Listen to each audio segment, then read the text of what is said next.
this morning with my mind. Staying on Jesus. I woke up this morning with my mind. Hello, hey everybody. Joey Sparks, reminding you that God's mercies are new once again this morning. Close, but not quite. What do you think about that phrase? Any areas of life where it's okay to be close. You don't have to be full. You don't have to be all in. Just close. Close is good enough. We joke that you can do that with what? Horseshoes and hand grenades? Close just does not cut it.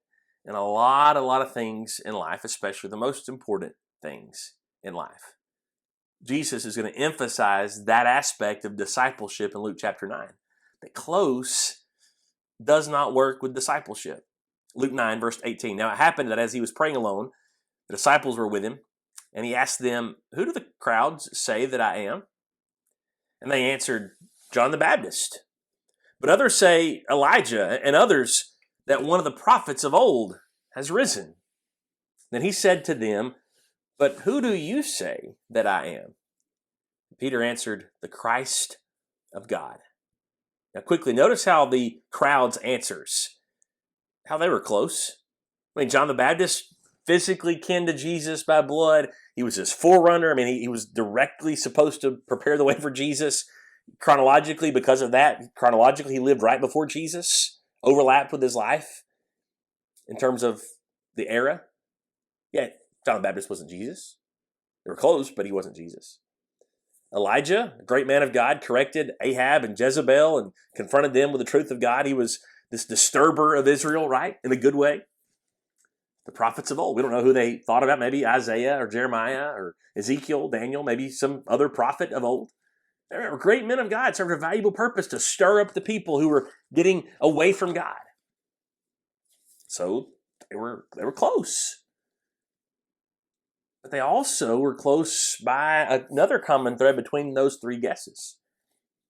Notice that in order for it to be John the Baptist or the prophets, they'd have had to have been risen from the dead. See, John the Baptist would have been dead by now.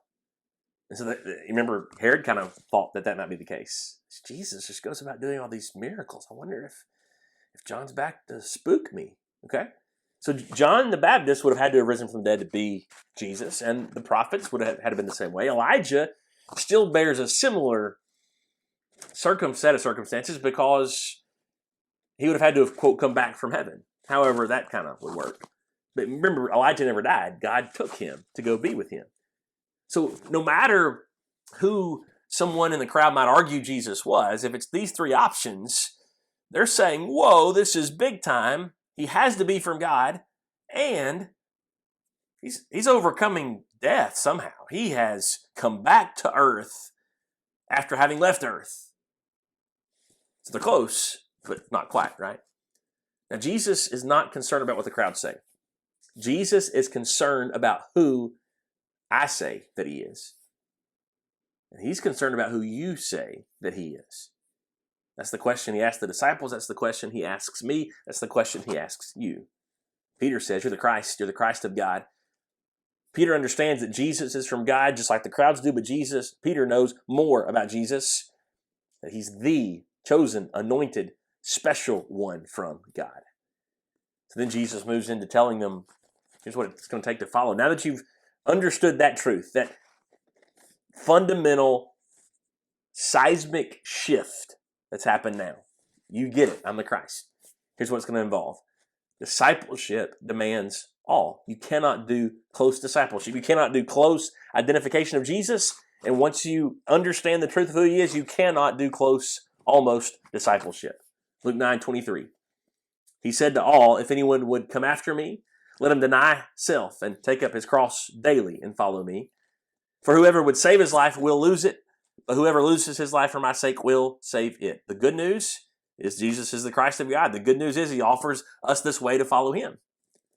But do we appreciate that the good news is hard news? There's no such thing as almost following the good news. I came close to following it. No. Just go through all those commands of those two verses we read, 23 and 24. And it's principles that are emphasized in the verses that follow just the same. But think through how those are not things we can almost do.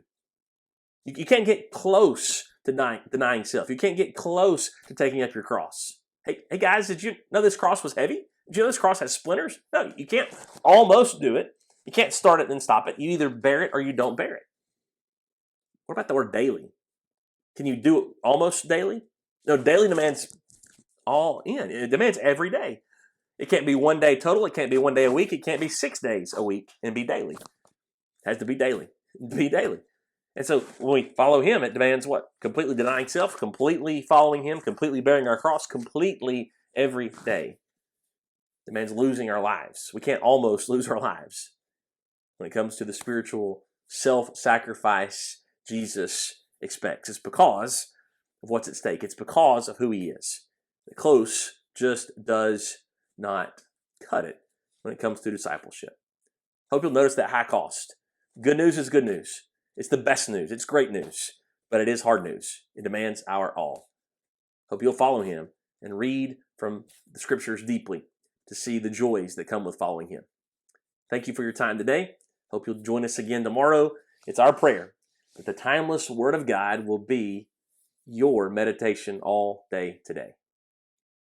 I woke up this morning with my mind set on Jesus.